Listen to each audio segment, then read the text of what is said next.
What's going on, traders? Hope everybody had a great Monday. It is August 7th, and we'll be doing an analysis of the E-mini S&P 500 index futures, looking at some spots that we may want to engage the market and manage our risk. As always, this video is for educational and entertainment purposes only and is not financial advice. But let's get into the charts here. Now, we were talking about this kind of do or die scenario for the bulls, and they did deliver here. You can see we came right back into retest this previous breakout, and we saw a nice move in the Sunday trading in Globex, and a nice follow through during the normal session to the upside. So we still have not recaptured the daily 9 and 20 yet. They are both sitting, the 9 is sitting at 45, 47, 65, we'll call it 50, and the 20 sitting at 45, 39, 76, so we'll call that 3/4. And what another area where I would like to watch here on the big picture is, if we come back up into this potential area, you can see we have a touch right here, right around 45.50, another one here. So let's watch out in that 45.50 area. Of course, we all should be familiar with that 45.60. As we saw, that's when we saw that strong sell off on Friday.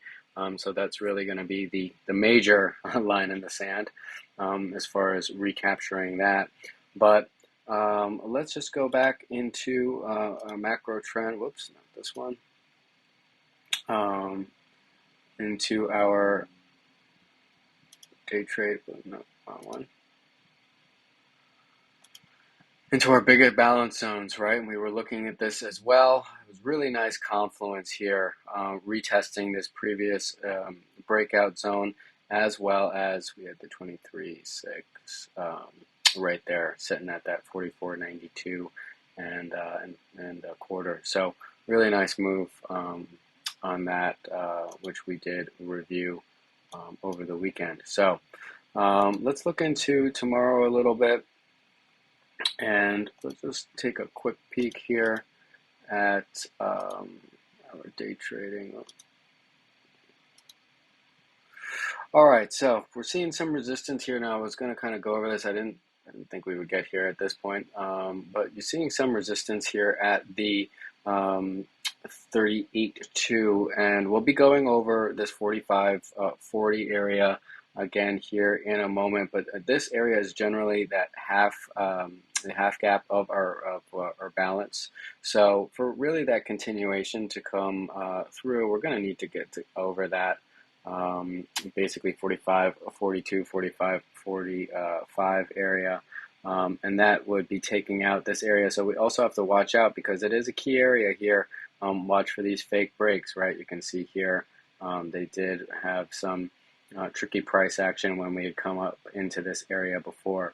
So just mind yourself, if we do start to break above, wait for that extra confirmation, because you can see how many times they have played games there. So let's go into what we were talking about yesterday as far as the plan coming into the what we went over on Sunday. We were really talking about the 45.10. Now, I did mention, as long as we held 4,500, we'd be, longs could be on the table. But I was really talking about that 45.10 area, 45.11. That was going to be the main area that, for me, was going to need to be recaptured for our chances to push up higher.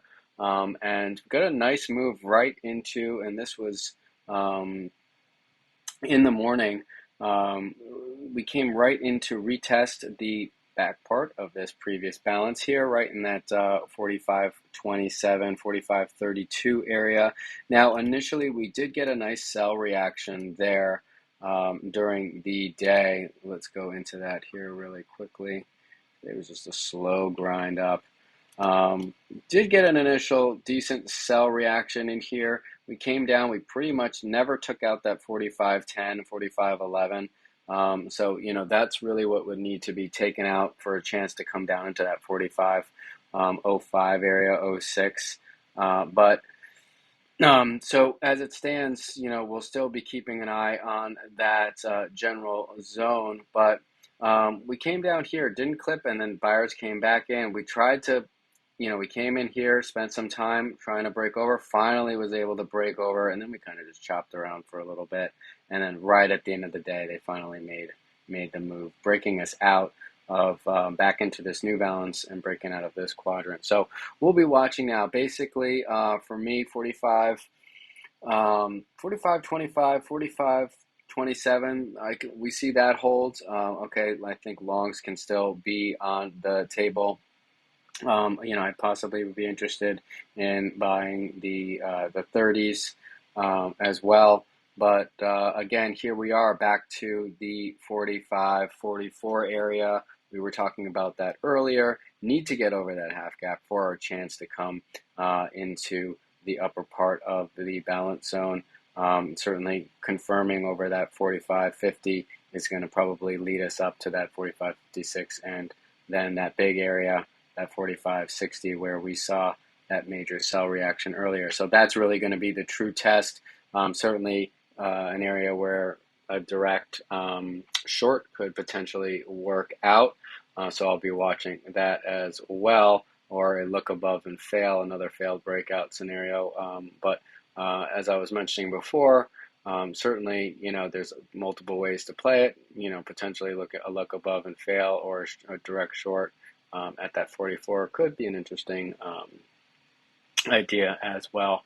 But really, for the bulls, for the bears to really get cooking, gotta see back below the 25 and the 45.27 area.